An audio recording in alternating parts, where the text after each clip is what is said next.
इस लड़के से शादी करना चाहता था। इसे बोलने की तमीज भी नहीं है। चल भाई साहब। अंकल आप ठीक तो है ना? आप ठीक तो है? क्या हुआ? स्टॉप। तलाशी लो, पूरे घर की तलाशी लो। तलाशी नहीं है। हाँ? और पापा को क्या हुआ है? मैडम रुक जाइए, आप शांति रखिए, आप सबको पता चल जाएगा।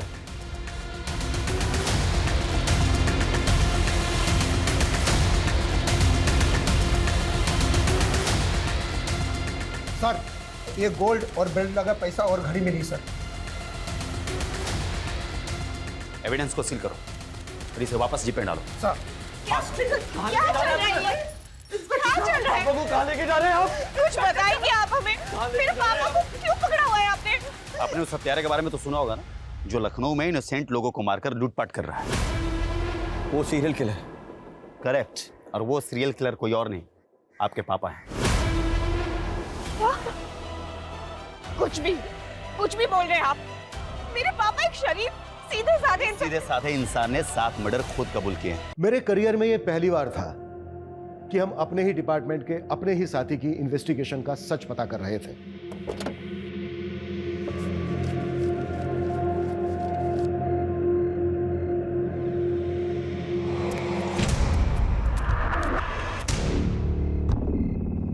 रात के अंधेरे में मौत का साया बनकर आता है वो। एक नहीं बल्कि 5 मासूम लोगों की निर्मम हत्या कर चुका है। ये किलर है, पकड़ो इसको। जनता अपनी सुरक्षा का इंतजाम खुद करने को मजबूर है और इतनी डरी हुई है कि किसी निर्दोष इंसान की जान लेने से भी नहीं चूक रही। इस दहशत ने इस मौत के सौदागर को एक नया नाम दिया है, रिपर।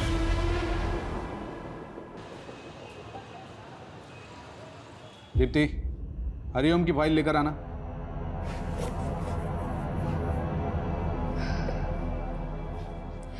सर, मैंने ये केस पढ़ा है, क्लाइंट से बात भी की है। ये उतना बड़ा केस नहीं है, छोटा मोटा फ्रॉड का केस है। अच्छा। सर, मैं आपके अंडर 2 साल से बहुत कुछ सीख रही हूँ। अगर आपको ठीक लगे तो क्या मैं ये केस देख सकती हूँ, हैंडल कर सकती हूँ? मैंने दीनानाथ की नहीं, हरिओम की फाइल मंगाई थी। जाओ, सही फाइल लेकर आओ। Sorry sir. 2 साल में केस के फाइल के बारे में पता नहीं और केस चाहिए इन्हें।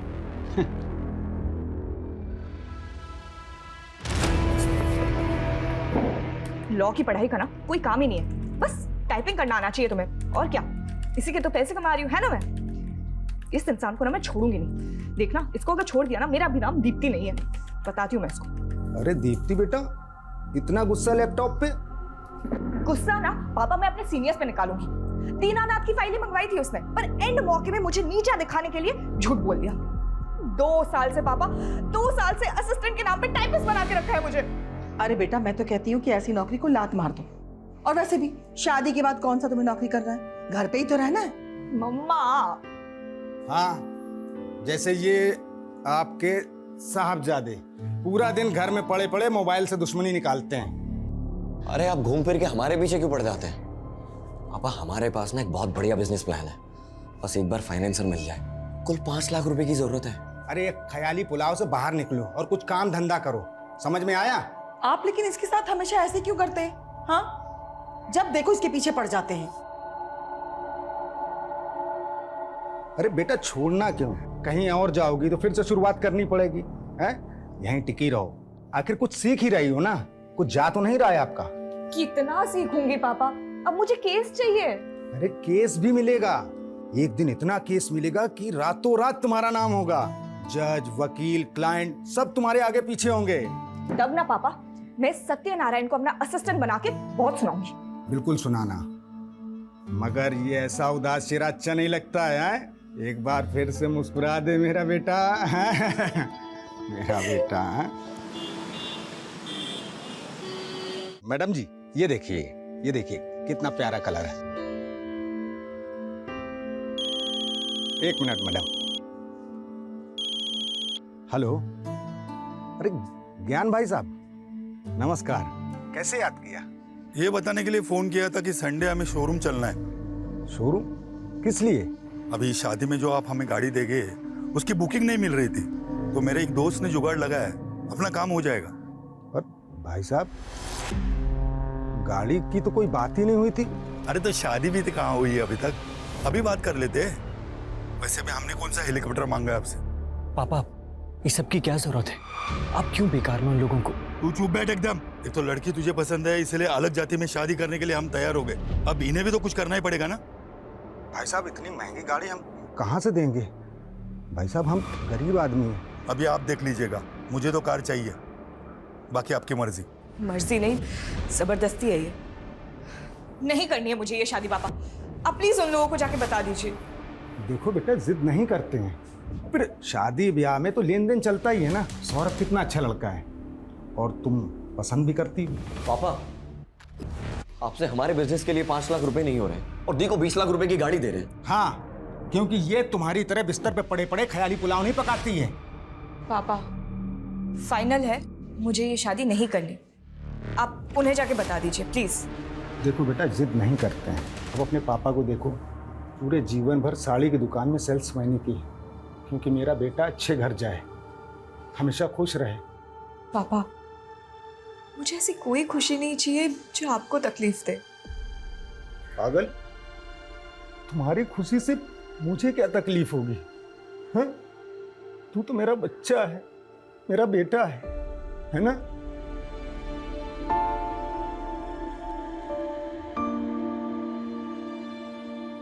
डॉक्टर 6 साल हो गए हमारी शादी को और 1 साल से तो आपके चक्कर काट रहे, फिर भी बच्चा नहीं हुआ। आप ट्रीटमेंट करवाइए और भगवान पे भरोसा रखिए, सब अच्छा होगा। और लोगों का क्या है, लोग तो बातें करते ही रहते हैं। बाहर वाले क्या, अब तो रिश्तेदार भी हमें ताना मारने लग गए। सब बोलते हैं कि सबको बच्चे हो रहे हैं, बस हमारा ही बच्चा नहीं हो रहा। हम जब मर जाएंगे तो हमारी चिता को आग लगाने वाला भी कोई नहीं होगा।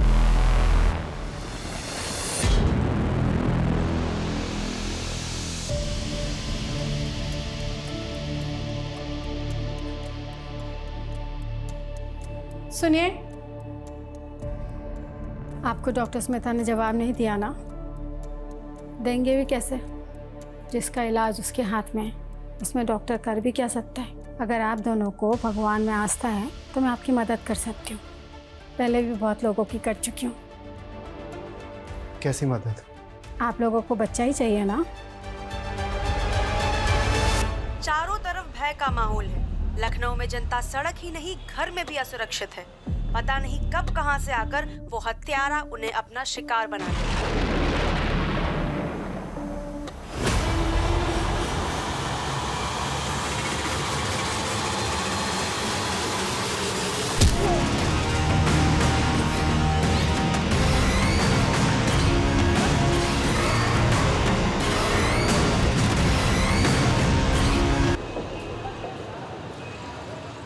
सर, मेरे पापा कल दोपहर 2 बजे घर से निकले थे और अभी तक नहीं लौटे। उनका फ़ोन भी स्विच ऑफ है।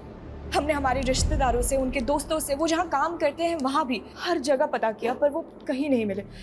मुझे उनके लिए बहुत डर लग रहा है सर। अभी तो 24 घंटे हुए नहीं है। आप एक काम कीजिए, 24 घंटे के बाद आइए। सर, मेरा नाम एडवोकेट दीप्ति वर्मा है।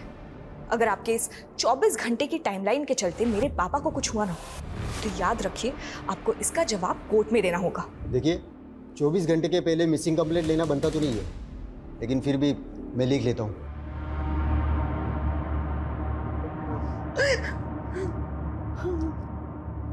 देखिए, आप घबराइए मत, अवतार भाई सब जल्दी आ जाएंगे।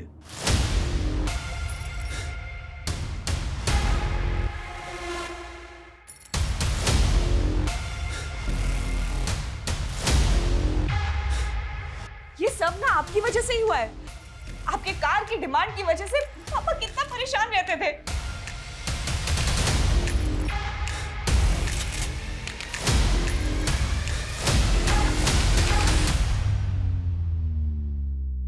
इस लड़के से शादी करना चाहता था, इसे बोलने की तमीज भी नहीं है। चल भाई साहब। अंकल, आप ठीक तो है ना? आप ठीक तो है? क्या हुआ? Stop stop. तलाशी लो, पूरे घर की तलाशी लो। तलाशी नहीं है। हाँ? और पापा को क्या हुआ है? मैडम रुक जाइए आप, शांति रखिए, आप सबको पता चल जाएगा।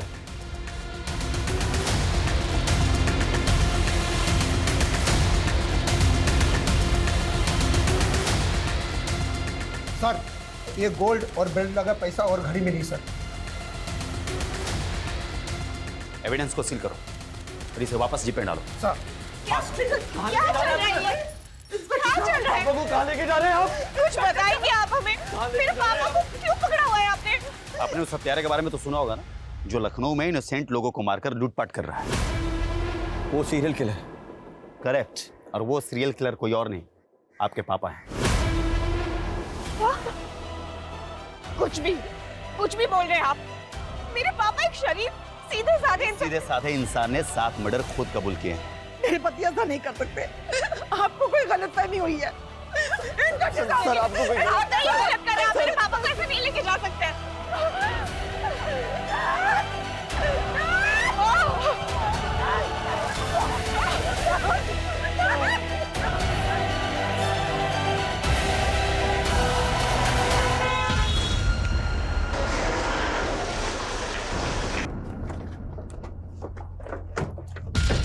ध्यान से देखिए, ये है वो दरिंदा जिसने 7 मासूम लोगों की हत्या की है। अब कुछ कहना चाहिए इन मर्डर्स के मामले में? क्या आपको कभी किसी पर तरस नहीं आया? जवाब दीजिए, कुछ तो जवाब देकर जाइए। अवतार जी, आपको जवाब देने का जवाब दीजिए। ध्यान से देखिए, सारी की दुकान में काम करने वाला इतना साधारण सा दिखने वाला आदमी 7 मासूम लोगों का हत्यारा है। मेरे पापा जो किसी से ऊंची आवाज में बात तक नहीं करते, आपने उन्हें सीरियल किलर बना दिया। बनाया नहीं है, उन्होंने अपना जुर्म खुद कबूल किया है और खुद सबूत भी बरामद करवाया। कबूल नहीं किया, करवाया गया है, टॉर्चर करके। सब प्लीज आप। दीप्ति, मैंने ये केस बारीकी से पढ़ा है, सारे सबूत तुम्हारे पापा के खिलाफ है और उन्होंने कन्फेशन भी दिया है, कोई चांस नहीं है। सब मेरी बात सुनिए, ये पूरा केस ही झूठा है। यहाँ पुलिस फाउल प्ले का। मैं ये केस नहीं लड़ सकता, सॉरी। सब बट मेरी। मैडम जी, मैं समझ सकता हूं बड़ा मुश्किल है ये कि पुलिस को पिछले 1 साल से जिस सीरियल किलर की तलाश थी वो कोई और नहीं बल्कि आपके पापा हैं। नहीं है मेरे पापा किलर। मैं कोर्ट जाऊंगी और इस बात को साबित करूंगी, पर हार नहीं मानूंगी। जरूर जाइए दीप्ति जी, ये आपका हक है, पर एक बात याद रखिएगा, कोर्ट में भी ये बात साबित होगी कि 7 लोगों को मारने वाला कोई और नहीं बल्कि आपके पापा हैं।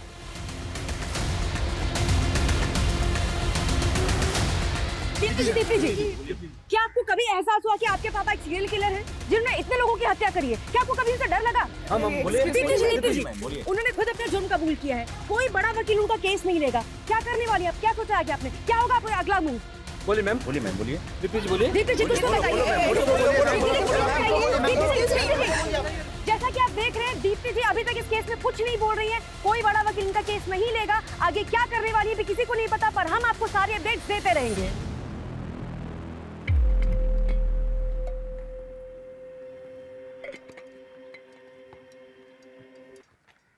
योर ऑनर, पुलिस ने मेरे पिता अवतार वर्मा को 8 अगस्त 2022 को किडनैप किया, टॉर्चर किया और जबरदस्ती उनसे वो जुर्म कबूल करवाए जो उन्होंने किए ही नहीं थे। ऑब्जेक्शन माय लॉर्ड, ये बिना किसी पुख्ता सबूत के पुलिस पर इल्जाम लगा रही है, जैसे पुलिस कोई किडनैपिंग गैंग चला रही है। मिस दीप्ति, आपने अपने पिता की मिसिंग कंप्लेंट लिखवाई थी? ये है मेरे पिता की मिसिंग कंप्लेंट की कॉपी जो हमने लिखवाई थी। बावजूद इसके पुलिस ने हमें 2 दिन तक कुछ इन्फॉर्म नहीं किया। कैसे इन्फॉर्म करता योर ऑनर? अक्यूज ने 2 दिन तक मुंह ही नहीं खोला। कौन है, कहाँ रहता है, क्या करता है? 2 दिन तक वो मेरे पिता से उनका नाम, पता, ये सब जानने के लिए उन्हें टॉर्चर करते रहे। जब पुलिस मेरे पिता को घर पे लेके आई थी तो उनकी क्या हालत थी, वो अपने पैरों पे चल भी नहीं पा रहे थे। कौन है आपका गवाह? माय लॉर्ड, मैं कोर्ट को उनकी लिस्ट दूंगी, पेशी करवाऊंगी उनकी। दीप्ति जी, कोर्ट में मनगढ़ंत कहानियां नहीं, सबूत चलते हैं जो अवतार वर्मा के खिलाफ पुलिस के पास है और जो कोर्ट में पेश किए गए। कौन से सबूत? वो गोल्ड क्यूब, घड़ी, पैसे जिसमें खून लगा हुआ था, जो खुद पुलिस ने हमारे घर पे प्लांट किया है। क्योंकि ऑनेस्टली ना उनके पास फॉरेंसिक टीम थी, और ना ही सर्च वारंट। सर, वारंट और फॉरेंसिक रिपोर्ट के लिए हमने बोला था, लेकिन उसमें लेट होने वाला था। हमें एविडेंस को सिक्योर करने थे और डर था कि एविडेंस के साथ छेड़छाड़ की जा सकती है। अच्छा, इसीलिए उनको पूरे परिवार को हॉल में बंधक बनाना पड़ा और पुलिस खुद बेडरूम में जाके सबूत लेके भी आ गई। एविडेंस कलेक्शन की कोई रिकॉर्डिंग नहीं की गई। सर, रिकॉर्डिंग भी की है और कोर्ट में सबमिट भी किया है। I object your honour. यहाँ जिस रिकॉर्डिंग की बात हो रही है वो पुलिस ने खुद की है, किसी ऑथराइज्ड वीडियोग्राफर के थ्रू नहीं हुई है। वाह दीप्ति जी वाह, कभी आप कहती है कि रिकॉर्डिंग हुई नहीं है, फिर आप कहती है कि पुलिस ने रिकॉर्डिंग कर ली है, ऑथराइज्ड वीडियोग्राफर ने रिकॉर्डिंग नहीं की। आपका ऑब्जेक्शन किस बात पे है? वीडियो की क्वालिटी पे? क्या अच्छा नहीं दिख रहा है? दीप्ति जी, अगर हम मान भी ले कि आपके पिता इनोसेंट हैं, फिर भी पुलिस के पास क्या कारण है कि वो उन्हें झूठे केस में फंसाएगी? अपने रेपुटेशन को बचाने के लिए। हम सबको पता है पिछले 1 साल से पुलिस किलर को नहीं पकड़ पाई है। फिर अचानक एक दिन उन्होंने मेरे पापा को पकड़ा और जेल में डाल दिया, जबकि एक्चुअली सीरियल किलर अभी तक बाहर घूम रहा है। 7 लोगों का मर्डर हुआ है। सच का जानना जरूरी है, जो पुलिस इन्वेस्टिगेशन में सामने नहीं आ पाया है। ये कोर्ट ऑर्डर देती है कि इस केस की जांच क्राइम ब्रांच से करवाई जाए ताकि सच जनता के सामने आ सके। Court dismissed. पुलिस की साख जो पहले से दांव पर थी, कोर्ट के फैसले से उसे बड़ा झटका लगा है। सीरियल किलर केस जांच में गड़बड़ी के आरोप के बाद केस क्राइम ब्रांच को सौंप दिया गया है, इस उम्मीद के साथ कि सच सामने आएगा। जो किलर पिछले 1 साल से पूरे शहर के लिए खौफ बना हुआ था, पुलिस की नींद उड़ाई हुई थी, किशन और अनीता के मर्डर के 2 घंटे बाद ही इतनी आसानी से उसको अरेस्ट कर लिया तुमने। कैसे? आसानी से नहीं सर, पिछले 1 साल से दिन रात एक कर रखा था हमने। फिर उस दिन जब मुझे डबल मर्डर की खबर मिली, मैं फौरन क्राइम सीन के लिए निकला। रास्ते में मुझे अवतार दिखाई दिया, बहुत ही अजीब बिहेव कर रहा था वो। गाड़ी रोक, गाड़ी रोक, गाड़ी रोक।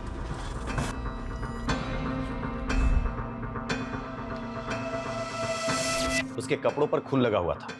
हम उसे पूछताछ के लिए पुलिस स्टेशन ले गए, जहां उसने कबूल किया कि मर्डर्स उसने ही किए और उसने मुझे यह भी बताया कि मर्डर वेपन कहां छुपाए हुए हैं। उसके बाद उसने इसके पहले 5 मर्डर भी एक के बाद एक कबूल किए। पहला देशराज, दूसरा फौजिया और उसकी बहू शिबा, चौथा किरण और 5वां ओम का। फिर उसके बाद हमने उसके घर की तलाशी ली, जहां और भी सबूत मिले। सर, हमने जब इन केसेस के सबूत और गवाहों को क्रॉस वेरीफाई किया तो सब मैच कर रहे थे। किशन और अनीता के घर से जो लूट, वो सारा सामान मिला? उसने सिर्फ ये बताया कि उसने गहने चुराए थे, तो वो अभी भागते वक्त कहीं रास्ते में गिर गए।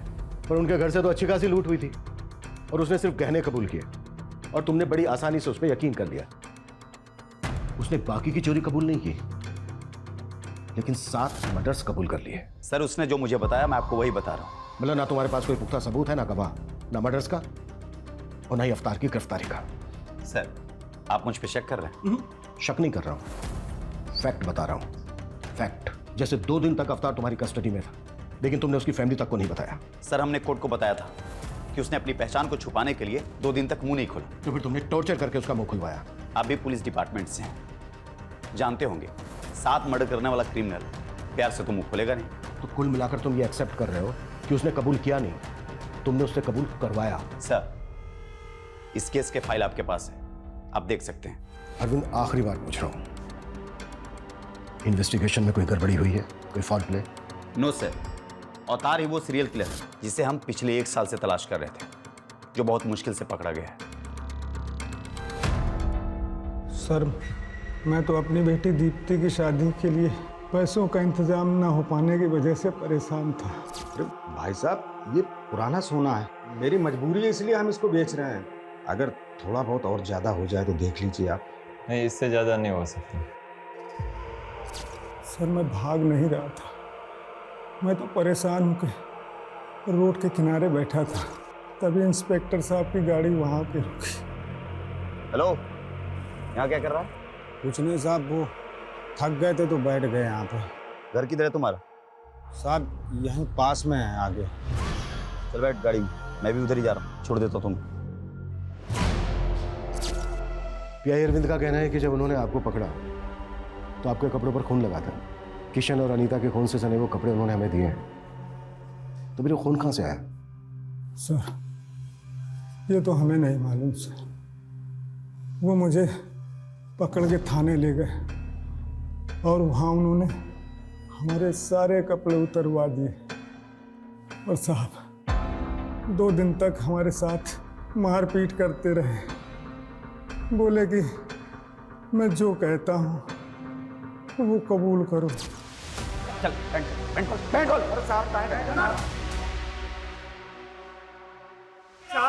अगर मैं कबूल नहीं करता तो सच में वो मुझे जान से मार देते साहब। किशन और अनीता के मर्डर के अलावा आपने 5 और मर्डर कन्फेस किए हैं। ये तो मुझे पता भी नहीं था साहब। वो जहाँ बोलते गए मैं साइन करता गया। मुझे नहीं पता था कि वो मुझे सीरियल किलर बना देंगे साहब। और फिर वहाँ से वो मुझे मेरे घर ले गए। अंदर से वो घड़ी, सोना और रुपए निकाल के लाए और साहब मुझे झूठे केस में फंसा दिया। लेकिन वो ऐसे क्यों फंसाएंगे? उनकी कोई दुश्मनी है आपके साथ? साहब मेरी किसी से दुश्मनी क्यों होगी? मैं तो एक साड़ी की दुकान में मामूली सा सेल्समैन हूँ। मैंने जीवन में कभी चूहे नहीं मारे और मैं 7 खून क्यों करूँगा साहब? मैं क्यों करूँगा 7 खून? मेरी वजह से मेरी बेटी की शादी टूट गई साहब। इससे ज्यादा बुरा क्या होगा साहब? इससे ज्यादा मेरे लिए और क्या बुरा होगा? घबराइए मत। अगर आप सचमुच निर्दोष हैं, कुछ नहीं होगा आपके साथ। हम बारीकी से जांच करेंगे। एक तरफ तुम कह रही हो कि तुमने ठीक से कुछ देखा नहीं, अंधेरा था, ऐसा था, वैसा था। इसके बावजूद तुमने पुलिस को बयान दे दिया कि तुमने अवतार को किरण का मर्डर करके उसके घर से भागते हुए देखा। क्यों? सर मैंने उसे मर्डर करते हुए नहीं देखा था। मैंने बस किसी को भागते हुए देखा था। और ये बात मैंने जब किरण का मर्डर हुआ तो पुलिस को बताई थी। उन्होंने मुझे एक फ़ोटो दिखाई और बताया कि तुमने जिस आदमी को देखा वो यही था। मुझे लगा अच्छा है पकड़ा गया। तुमने अपने भाई के किलर को देखा था? जी सर। ये वो हो सकता है सर, क्योंकि उस दिन मैं दुकान बंद कर रहा था और भैया गलियों में आगे निकल गए थे। और जैसे मैंने उनकी चीखें सुनी, पीछे मुड़ के देखा तो एक आदमी भागता हुआ जा रहा था। भैया भैया क्या हुआ भैया?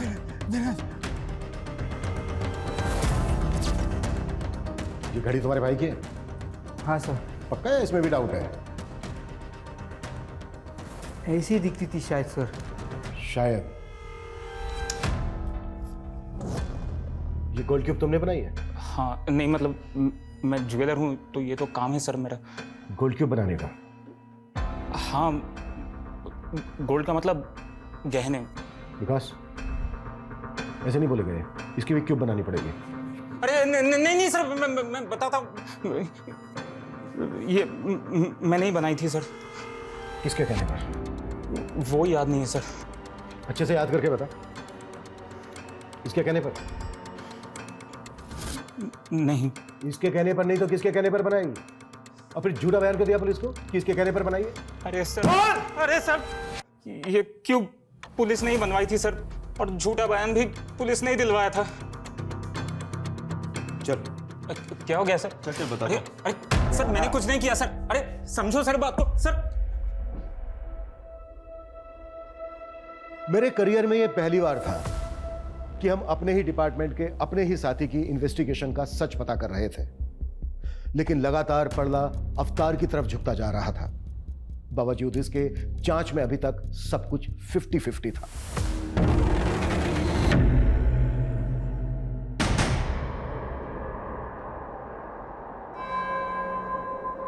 किशन, अनीता के मर्डर केस की इंफॉर्मेशन तुम्हें किसने दी? ऑफिशियल या फिर कोई पर्सनल सोर्स था? उससे क्या फर्क पड़ता है सर? बताता हूं।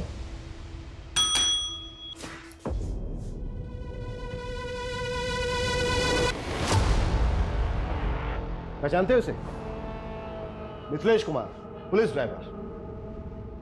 इसने पुलिस को इन्फॉर्म करने के बजाय अपने पर्सनल नंबर से तुम्हारे पर्सनल नंबर पर कॉल करके मर्डर की इंफॉर्मेशन दी। मिथिलेश कुमार उर्फ तुम्हारा ड्राइवर, मिथिलेश कुमार उर्फ विक्टिम अनीता का मुंह बोला भाई।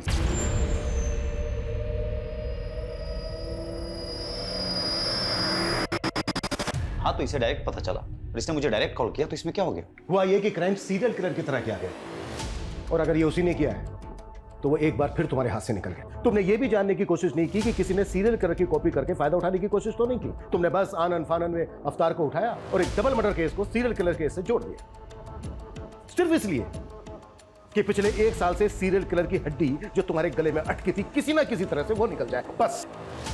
सर ऐसा कुछ भी नहीं। अच्छा एक बात बताओ, देशराज मर्डर केस में जो सीसीटीवी फुटेज है उसमें किलर का चेहरा नहीं दिख रहा, फिर तुमने ये कैसे डिसाइड कर लिया कि वो अवतार है? सर मैंने डिसाइड नहीं किया, अवतार ने खुद कबूल किया था। ठीक वैसे ही ना जैसे कि उसने बाकी के मर्डर्स कबूल किए। ये अवतार की मेडिकल रिपोर्ट 1 महीने से ज्यादा हो गया है, उसकी अंदरूनी चोट भरी नहीं है, अभी तक बरकरार है। ऑप्शन क्या था उसके पास? अगर वो कबूल नहीं करता तो शायद तुम उसको कस्टडी में ही मार देते। सर अवतार ने अनीता और किशन का मर्डर किया है और मर्डर वेपन उसने खुद बरामद करवाया। वही रोड ना जिसमें ब्लड के निशान तक नहीं है, फिंगरप्रिंट्स की तो बात ही कुछ और है। सर उसने जानबूझ करके रॉड को पानी की टंकी में छुपाया था ताकि ब्लड और फिंगरप्रिंट्स दोनों धुल जाए। वाह, किलर तो बहुत स्मार्ट है और सेम टाइम पर बेवकूफ भी, क्योंकि उसने चोरी के गहने बेचने के बजाय उनकी गोल्ड क्यूब बनवाकर अपने घर में रख लिया। किरण मर्डर केस की विटनेस माला, उसने तुम्हें नहीं बताया बल्कि तुमने उसे बताया कि उसने जिस भागते हुए आदमी को देखा था वो अवतार है। ठीक वैसे ही जैसे ओम के भाई दिनेश को तुमने बताया कि उसने भी जिस भागते हुए आदमी को देखा था वो अवतार है। इन दोनों ने तो अवतार को पहचाना भी नहीं। मर्डर के वक्त जो उन्होंने स्टेटमेंट दी थी उसमें भागते हुए आदमी को अवतार के साथ रिप्लेस करके उसे बयान की शक्ल देकर उनके स्टेटमेंट पर साइन ले लिए। दिनेश ने अपने भाई की घड़ी तक को नहीं पहचाना है। सर पता नहीं अब ये दिनों झूठ क्यों बोल रहे हैं। झूठ वो लोग नहीं बोल रहे हैं जो तुम बोल रहे हो। जिस ज्वेलर से तुमने गोल्ड क्यूब बनवाई है ना, उसने बयान दिया है कि अवतार ने गोल्ड क्यूब नहीं बनवाई है बल्कि पुलिस ने बनवाई है और पुलिस ने उसे झूठा बयान लिखवाया है। ठीक है, मैं मानता हूं कि इस सीरियल किलर केस में मैंने उसे गलत तरीके से फ्रेम किया ताकि ये सीरियल किलर केस का सरदर्द हमेशा के लिए खत्म हो जाए। और ये सच है सर कि अनीता और किशन का मर्डर अवतार ने किया। बस कर अरविंद, बस कर, कुछ तो शर्म कर यार। एक डबल मर्डर केस को सीरियल किलर मर्डर केस के साथ जोड़कर तुमने ना सिर्फ इस केस को खुला छोड़ दिया है बल्कि उस सीरियल किलर को भी मैसेज दे दिया है कि तू आजाद है, जो चाहे करना चाहे कर, हम तुझे ढूंढ ही नहीं रहे, हम तो ऑलरेडी किसी को बलि का बकरा बना चुके हैं। जा सकते हो तुम, सस्पेंशन लेटर बहुत जल्द तुम्हें मिल जाएगा। सर मैं सच बोल रहा हूं, अवतार ने अनीता और किशन का मर्डर किया। Please go. Okay sir. Sir अगर अवतार ने किशन और अनीता का मर्डर नहीं किया तो फिर किसने मारा हुआ उन लोगों को? रिपर ने? शायद सीरियल किलर नहीं किया हो। क्या यह भी हो सकता है कि किसी ने बहती गंगा में हाथ धो लिया हो? मे बी वो अवतार भी हो सकता है। विकास, ये पहले के 5 मर्डर काफी पहले हुए हैं और ये दोनों मर्डर्स अभी अभी हुए हैं। हो सकता है क्राइम सीन से हमें कुछ मिल जाए। हमें इस केस पर आज से ही बल्कि अभी से लगना होगा। केस से रिलेटेड जो भी मटेरियल है उसकी अच्छे से जांच करनी होगी और जरा पता करो कि अवतार का अनीता और किशन के साथ कोई कनेक्शन है क्या। Okay sir.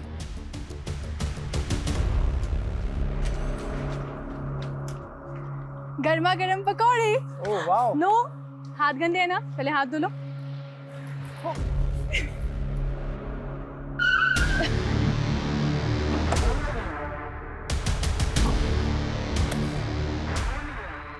ये तो किशन और अनीता का घर है, तुम लोग क्या कर रहे हो यहाँ पे? उनका घर था, अब ये हमारा घर है और हमसे ही पूछ रहे हैं हमारे घर में कि हम कौन है।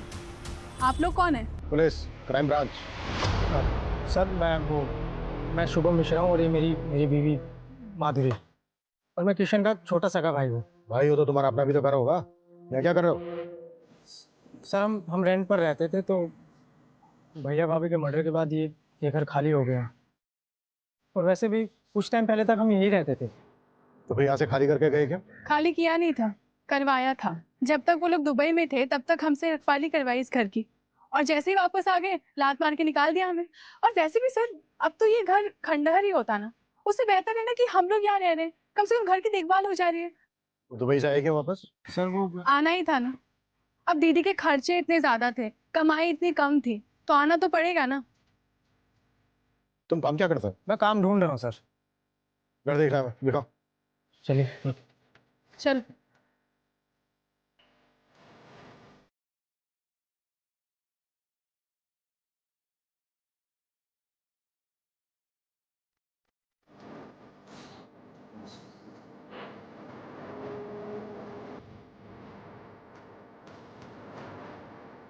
सर, किशन की लाश मिली थी यहाँ पर और अनीता की यहाँ पर। सर, फ्लोर पे ब्लड ट्रेल को देख के लग रहा है कि यहाँ से अनीता की बॉडी को घसीट के ले जाकर वहां पे रखा गया। सर, पूरा घर बिखरा पड़ा था। लगता है ये मर्डर लूट के इरादे से किया गया।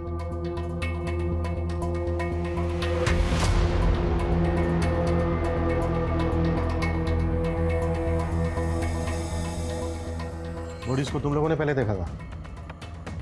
जी। क्या टाइम हुआ था तब? यही कुछ 11:30 के आसपास का। रात के 11:30 बजे तुम लोग यहाँ क्या करने आए थे? जी हम यहाँ नहीं आए थे। हम लोग खाना खाकर टहलने के लिए निकले थे, तो देखा कि दरवाज़ा खुला हुआ है, तो मैंने सोचा अंदर चल कर देखता हूँ। किशन और अनीता की किसी के साथ कोई दुश्मनी थी? उनकी किसी से क्या दुश्मनी होगी?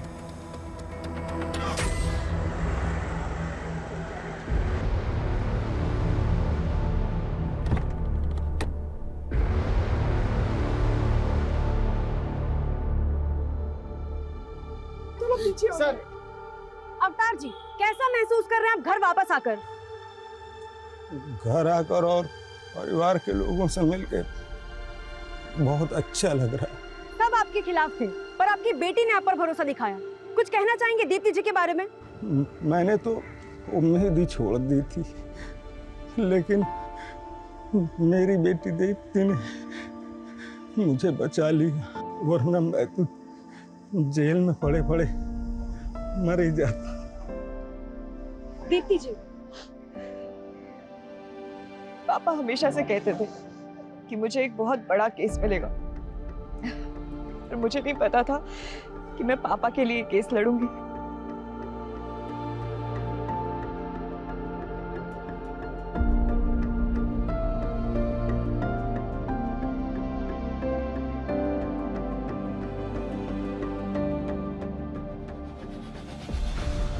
चुप हो जा बेटा। सारी जिंदगी तेरे पापा ने तेरे लिए संघर्ष किया, लेकिन आज तूने उनका कर्ज चुका दिया बेटा। नहीं माँ, मैं मर भी जाऊं ना तो पापा का कर्ज कभी नहीं चुका सकती।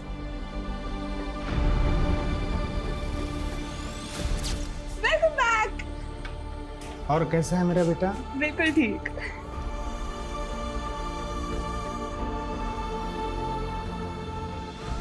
आज आने में आपने कुछ ज्यादा देर नहीं कर दिया? हाँ, कुछ आज एक्स्ट्रा काम था, इसलिए थोड़ा लेट हो गया। वैसे पापा, सैटरडे संडे को आपको ऐसा क्या काम होता है?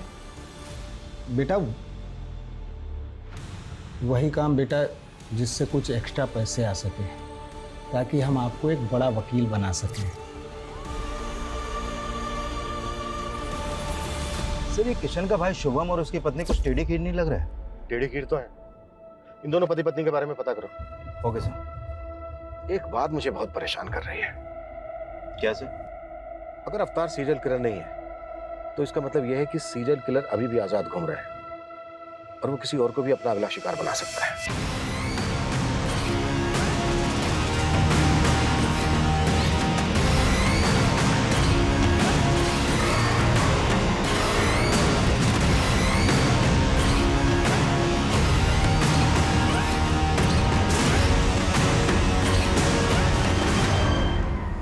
सर, शुभम के बारे में इंक्वायरी करते वक्त पता चला कि जब वो पहले किशन के घर पे रहता था तो उसका आए दिन किसी से बहुत झगड़ा होता था। लेकिन किशन और अनीता तो दुबई में रहते थे, तो फिर झगड़ा किसके साथ होता था? उसी से, जो शुरू से इस केस में कुछ ज्यादा इंटरेस्ट ले रहा है। मिथिलेश, सर मेरा कोई पर्सनल इंटरेस्ट नहीं था। वो तो पिछली बार दीदी जब राखी पर इंडिया आई थी तो उन्होंने बोला था मुझे। अरे राणा बेटा इधर आओ, देखो मैं तुम्हारे लिए क्या लेकर आया। थैंक यू ताऊ जी। एक मिनट, ये गिफ्ट तुम्हारी है? हाँ। नहीं तो भैया, जब हम दुबई में हो ना तो आप यहाँ पर चक्कर लगाते रहा करो। अरे शुभम रह तो रहा है यहाँ पर। यही तो दिक्कत है कि वो रह रहा है। मुझे तो डर लग रहा है कि हमारे जाने के बाद वो इस घर पे कब्जा कर लेगा। अनीता के फ्रिज में चिकन था, ये पता है तुम्हें? हाँ सर, वो मेरे सामने ही सीज किया था उन्होंने। फॉरेंसिक की रिपोर्ट में आया कि उस चिकन में जहर मिला था, चूहे मारने की दवाई। और तुम और अरविंद तो अवतार को सीरियल किलर बनाने पर तुले हुए थे। आई एम श्योर वो रिपोर्ट किसने देखी तक नहीं होगी। लेकिन सर वो चिकन तो दीदी जीजाजी ने नहीं खाया था। ये तुम्हें कैसे पता? क्योंकि उसी रात दीदी ने मुझे फोन कर चिकन खाने के लिए बुलाया था। व्हाट? अनीता तुम्हें जहर देकर मारना चाहती थी? हो सकता है सर दीदी को पता ही ना हो कि चिकन में जहर है, क्योंकि वो चिकन दीदी ने नहीं बनाया था। फिर देकर गया था। कौन देकर गया था? सर आप किसकी बात सुन रहे हैं? मुझे तो लगता है कि इसी ने मेरे भैया और भाभी को मारा है और अब मुझे जेल भिजवाकर इस घर पर कब्जा करना चाहता है। मतलब? दीदी इतनी परेशान हो तो मेरे बच्चे को गोद ले लो। सर ऐसा तो मैंने दीदी का दिल रखने के लिए कहा था। ऐसे कोई किसी को अपना बच्चा देता है क्या? आप इससे पूछिए ना ये जहरीला चिकन क्यों लेकर आया था। सर वो चिकन हमने भी खाया था, लेकिन हम तो नहीं मरे ना। वो तो मुझे माधुरी ने बोला था कि जाकर भैया भाभी को दे दो। मेरी मत मारी गई थी जो मैं उन्हें देने के लिए चला गया। तो ये सारी की सारी प्लानिंग तुम्हारी थी? सही मैंने अपने बच्चे के लिए किया था। मुझे लगा था कि उनके ना तो बच्चे हैं और ना होंगे, और कल को ये घर मेरे बेटे को मिल जाएगा। लेकिन फिर वो अपने बच्चे के लिए इलाज करवाना शुरू कर दिया वो लोग ने। माधुरी तुमने क्या किया? बंद करो ये ड्रामा, लेके चलो दोनों को, वहां खबर लेते हैं इनकी। सर आप मेरी बात सुनिए। और तो ये मत सोचना कि तू बच गया है। सीरियल किलर की एक एक डिटेल बता दी तुझे। किशन और अनीता का मर्डर बिल्कुल वैसा ही हुआ है। मैंने ऐसा कुछ भी नहीं किया सर। अगर किया है तो सोच ले, नौकरी तो जाएगी जाएगी, अंदर भी जाएगा, वो भी लंबा। सर अगर वाकई में अनीता और किशन के डबल मर्डर्स में इनका हाथ हुआ तो हमारी मुश्किलें और भी बढ़ने वाली हैं, क्योंकि वो सीरियल किलर यानी कि रिपर अभी भी खुलेआम घूम रहा है।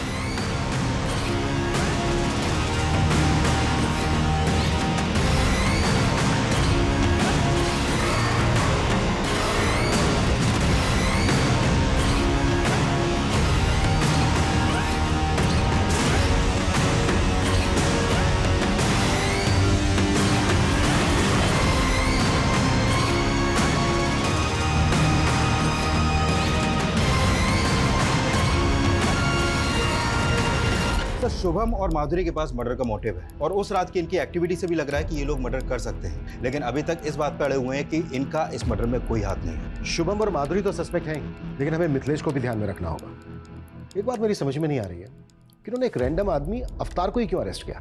सर अवतार के बारे में कुछ और भी बातें पता चली हैं। ये बात सही है कि एक सिंपल सा आदमी है, साड़ी की दुकान में एक सेल्समैन है, लेकिन सर इसके अलावा ये 7-8 साल पहले थिएटर भी करता था। एक्टिंग का शौक था इसे। सैटरडे संडे इसके शो भी होते थे, लेकिन सर ये एक्टिंग में कुछ खास अच्छा नहीं था, इसलिए एक्स्ट्रा अर्निंग के लिए मेकअप आर्टिस्ट बन गया। इसके थिएटर के दोस्तों का कहना है कि मेकअप बहुत अच्छा करता था, कोई भी गेटअप ले सकता था, अलग अलग भेष बदलने में माहिर था ये।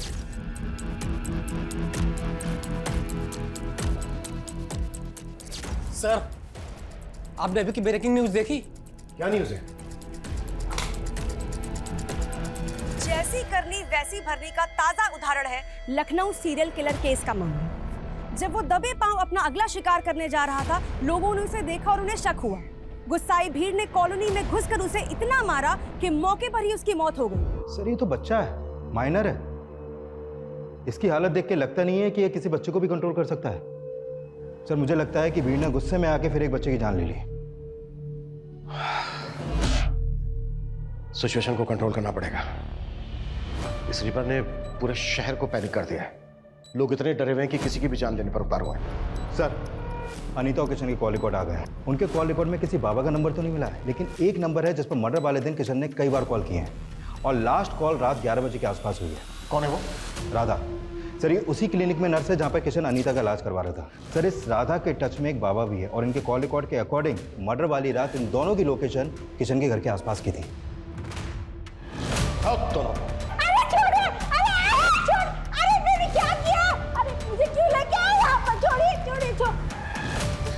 सर मुझे यहाँ क्यों लेके आए? मैंने क्या किया है? सब पता चल जाएगा। उधर देखो मुकेश। गुड, काफी समझदार हो तुम। अब डायरेक्टली पूछ रहा हूं, मार खा के बोलोगे या फिर बिना मार खाए? बोलो।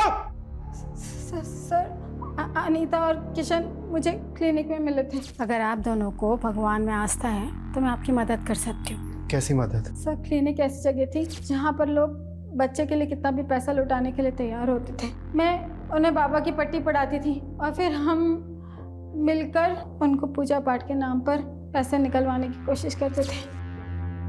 बाबा बच्चे को देखने और माँ सुनने के लिए मेरे कान तरस गए हैं। हमारे पास सब कुछ है, लेकिन वो किस काम का जब औलाद ही नहीं है। औलाद हो जाएगी, पर उसके लिए पूजा करनी होगी, वो भी पूरी श्रद्धा के साथ। मैं करूंगी बाबा। ऐसी पूजा से हम 50,000 तक निकला लेते थे। जब वो दोनों पैसे देने के लिए तैयार थे तो फिर उन दोनों को मारा क्यों? हमने उन्हें नहीं मारा सर। ड्रामा मत करो, क्योंकि ये पता चल चुका है हमें, तुम दोनों गए थे वहां पर। हम वहां पर सिर्फ पूजा करने के लिए गए थे सर। हमारे पहुंचने से पहले वहां पर कांड हो चुका था।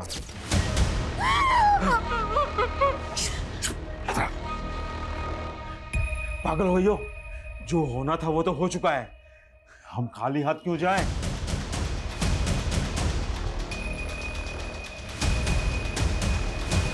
सर हमने सिर्फ चोरी की है, किसी को मारा नहीं है सर। चोरी का सामान कहाँ है? सर हमारे पास है, हम दे देंगे, हम सब दे देंगे सर। पता ही ज़्यादा कीमती है, लेकिन चोरी की है ना, 8 से 10 लाख रुपए मिलेंगे। चाहिए तो बोलो, नहीं तो रखो।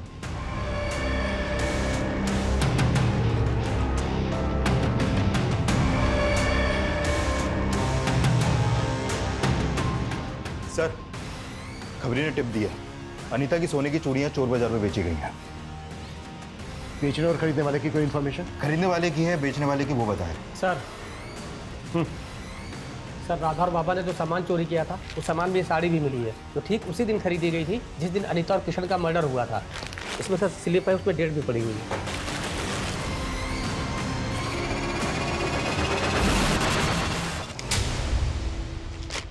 हाँ सर, ये साड़ी हमारी दुकान से खरीदी गई है, लेकिन इसका फॉल लगाने के बाद घर भेजनी थी, इसलिए उस दिन दुकान बंद होने के बाद हमने भेजी थी। दुकान कब बंद होती है आपकी?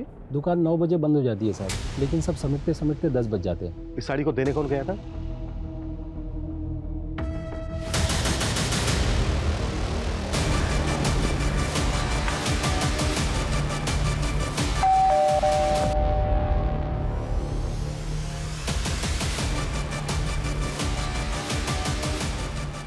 दीप्ति, तुम्हें अपने फादर को न्याय दिलवाना था ना? मिल जाएगा। मतलब? मतलब ये खुद बताएंगे।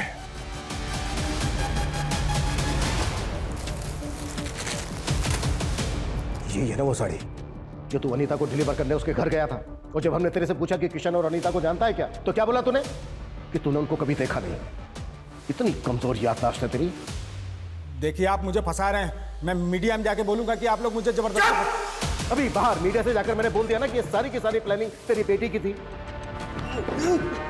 तो जितना टाइम लगा है ना उसे अपना नाम बनाने में, उससे कहीं कम टाइम लगेगा उसका नाम खत्म होने में। अब बोल, अकेले जेल जाएगा या फिर अपनी बेटी के साथ? दीप्ति, दीप्ति मेरी बेटी मेरी जान है। उसके लिए एक बड़े घर का रिश्ता आया, तो मुझे लगा कि मेरी बेटी बड़े घर जाएगी तो जीवन भर खुश रहेगी, पर उन्होंने शादी में 20 लाख की कार मांग दी। मैं बहुत परेशान था, कुछ समझ में नहीं आ रहा था।